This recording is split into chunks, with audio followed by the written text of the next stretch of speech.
Assalamualaikum warahmatullahi wabarakatuh.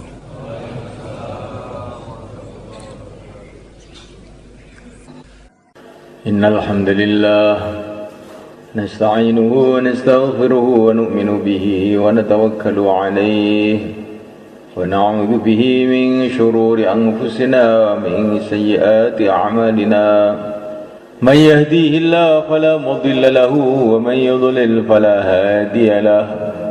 أشهد أن لا إله إلا الله وحده لا شريك له وأشهد أن سيدنا ومولانا وحبيبنا محمدا عبده ورسوله اللهم صل وسلم وبارك عليه وعلى آله وأصحابه والتابعين لهم إلى يوم القيامة أما بعد فقد قال في كتابه الكريم إن الذين قالوا ربنا الله ثم استقاموا تتنزل عليهم الملائكة ألا تخافوا ولا تحزنوا وأبشروا بالجنة التي كنتم توعدون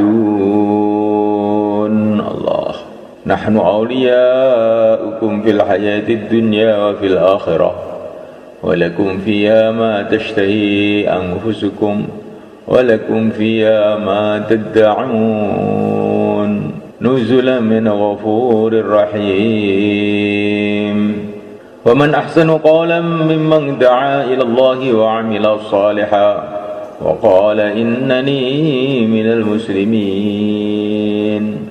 Dimulakan Allah Ta'ala, hidup kita di dunia ini adalah perjalanan menuju akhirat. Allah jadikan dunia ini tempat ujian untuk menampakkan kepada manusia siapa orang-orang yang betul-betul beriman kepada Allah. Bukan Allah ingin tahu.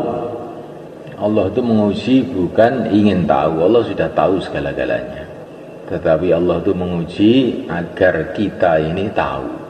Ala ya'lamu man khalaq wa huwal latiful khabir. Bagaimana Allah tidak tahu sedangkan Dia yang menciptakan. Dia yang mengendalikan seluruh hati manusia ini. Allah Maha tahu apa yang dalam hati. Hati baik, hati buruk Allah tahu. Tidak perlu diberitahu, tidak perlu menguji. Tetapi Allah memberikan ujian agar kita sendiri ini lo tahu bahwa kita ini di mana. Seorang guru tanya kepada muridnya, bukan karena guru ingin tahu, tapi supaya murid itu tahu kalau dia ini pintar apa dia ini goblok. Guru pun juga sudah tahu, sudah bertahun-tahun ngajar murid itu juga tahu nih. Kalau saya tanya ini nggak akan bisa jawab dia. Tapi kadang-kadang murid ini merasa pintar, maka ditanya biar dia tahu kalau dia ini goblok. Allah Maha tahu segala-galanya. Dialah yang menentukan segala-galanya.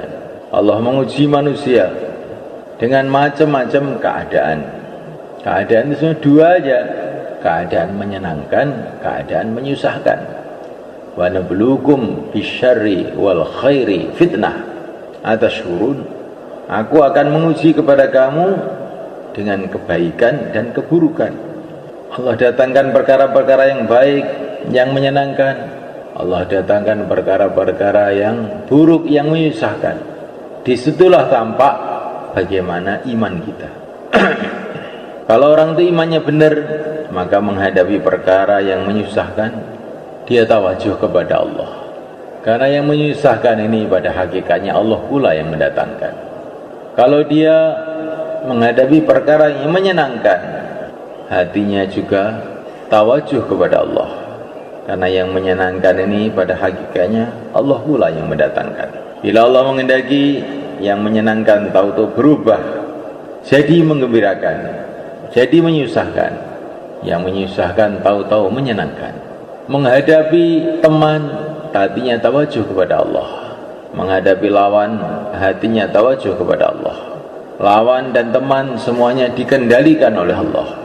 Bila Allah menghendaki kawan jadi lawan, bila Allah menghendaki lawan jadi kawan, lawan jadi kawan. Orang-orang kafir di Mekah ini memusuhi Nabi, mengangkat pedang untuk Nabi, tapi akhir-akhirnya menjadi pembela-pembela Nabi. Kita tidak tahu. Hati kita hanya tawajuh kepada Allah. Ini kalau iman itu benar itu begitu. Menghadapi apa saja hatinya kepada Allah. Hasbunallah, cukup Allah. Kita ini adalah hamba. Hamba tidak punya apa-apa. Kita tidak berhak menilai Tuhan. Kenapa Tuhan berbuat begini? Kenapa Tuhan berbuat begitu?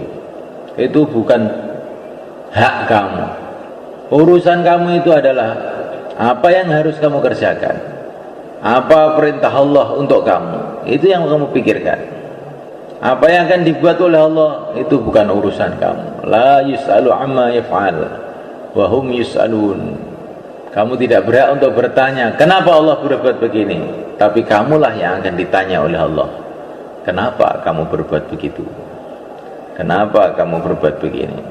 Ini perkara ini penting, kan? Inilah iman, kan? Ada sebagian orang itu kalau gembira lupa kepada Allah, nanti kalau sedih baru ingat pada Allah. Ada orang yang sebaliknya, kalau sedih lupa kepada Allah, kalau gembira baru ingat kepada Allah. Orang yang beriman yang benar, sedih ya ingat pada Allah, gembira juga ingat pada Allah. Menghadapi apa saja hatinya kepada Allah. Innallaha ma'ana, Allah bersama kita. Innallaha ma'ana, Allah bersama kita. Itulah pelajaran dari yang mulia Nabi Agung sallallahu alaihi wasallam kepada Sayyidina Abu Bakar di Gua Thaur ketika dikepung oleh musuh dari segala arah. Innallaha ma'ana, Allah bersama kita. Ketika orang itu sampai ke tingkatan ini, semalekan hatinya selalu menghadap kepada Allah dalam urusan apa saja, maka sudah menjadi ketentuan Allah. Itu orang nanti akan dapat macam-macam pertolongan yang dia tidak kira-kira. Selagi manusia itu hanya terkesan dengan makhluk, gembiranya dengan makhluk, susahnya dengan makhluk, maka dia tidak akan dapat pengalaman iman ini. Tapi kalau orang itu hatinya sudah betul-betul menghadap kepada Allah dalam suasana-suasana apapun, maka di saat itulah dia dapat pengalaman. Pengalamannya orang ahlul iman, pengalamannya para nabi, pengalamannya para sahabat. Kapan para sahabat dapat pengalaman-pengalaman hebat-hebat itu? Ketika hatinya itu tawajuh total, menghadap total kepada Allah, tidak terkesan dengan makhluk. Insyaallah mereka Nabi Musa di depan lautan, di belakang pasukan Fir'aun. Waktu itulah beliau kasih pelajaran kepada sahabatnya, inna ma'iya rabbi, Tuhanku bersamaku. Gak usah terkesan dengan lautan, gak usah terkesan dengan pasukan Fir'aun. Ini datang pertolongan Allah. Nabi Ibrahim alaihissalam menghadapi Namrud, menghadapi semua orang kafir seluruh dunia, beliau tidak terkesan dengan keadaan. Hasbunallah wa ni'mal wakil, cukup Allah. Akhirnya dapat pertolongan Allah. Juga baginda Nabi dikepung di Gua Thaur, innallaha ma'ana, Allah bersama kita. Akhirnya datang pertolongan Allah. Nah, kita belajar begitu insyaallah malaikat. Lah supaya kita ini bisa istiqomah iman seperti ini, malaikat. Caranya itu gimana? Kalau kita ini istiqomah dalam perjuangan Rasulullah sallallahu alaihi wa ala alihi wasallam. Kalau orang itu istiqomah dalam perjuangan Rasulullah, ini hatinya itu akan jadi mudah istiqomah iman. Pertama kali istiqomah dakwah, di mana saja bicara agama. Bicara itu penting lah malaikat. Karena kalau orang itu bicara, itu mesti mikir akhirnya itu. Sebetulnya mendengar itu juga menjadikan orang mikir, mendengar itu. Tapi lebih kuat mulut. Karena kalau mulut bicara, telinganya mesti mendengar. Ya enggak? Kalau mulutnya bicara, telinganya mendengar, akhirnya otomatis otaknya berpikir. Kalau otaknya berpikir, lama-lama hatinya terasa. Nah, ngomong penting. Mendengar, berbicara, mendengar, berbicara, mendengar, berbicara. Hati seseorang tidak akan lurus sebelum mulutnya lurus, kata Nabi. istiqomah taklim, istiqomah ibadah, istiqomah berakhlak yang baik, istiqomah amal masjid. Bagaimana supaya bisa istiqomah di dalam dakwah dan di dalam amal-amal Nabi itu, supaya istiqomah itu bagaimana? Laqad kana lakum fi Rasulillahi uswatun hasanah liman kana yarjullah wal yawmal akhir wa dzakarallaha katsira. Orang itu bisa ikut Nabi itu syaratnya 3. Kalau tidak ada 3 ini akan sulit ikut Nabi itu, gak bisa. Apa syaratnya? Harus punya duit, harus punya mobil? Tidak. Liman kana yarjullah, pertama kali selalu berharap kepada Allah. Wal yaumal akhir, pikirannya itu akhirat. Pikirannya akhirat. Nanti saya di akhirat itu bagaimana? Dengan agama ini saya dapat keberuntungan selamanya di akhirat. Orang amal agama kok nggak kelingan akhirat, nggak ingat akhirat, nggak tawajuh akhirat, dia tidak akan bisa istiqomah. Terus yang ketiga, wa dzakarallaha katsira, zikir yang banyak, baru orang bisa ikut Nabi. Insyaallah boleh kan? Dados sebatas saged nderek Kanjeng Nabi, manah niki harapannya hanya kepada Allah. Walaupun dalam kesulitan bagaimana, berharap terus kepada Allah. Allah itu mudah saja bagi Allah untuk merubah segala-galanya. Harapannya kepada Allah.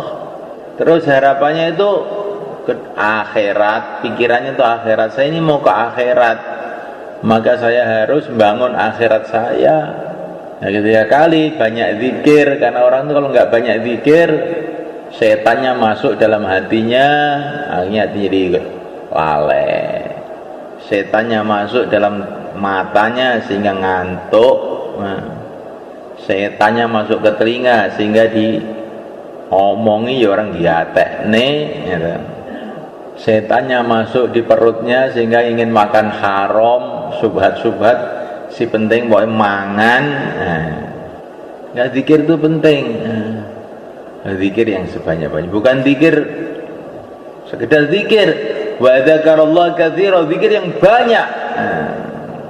Tanpa zikir yang banyak orang nggak akan bisa istiqomah dalam ikut Nabi.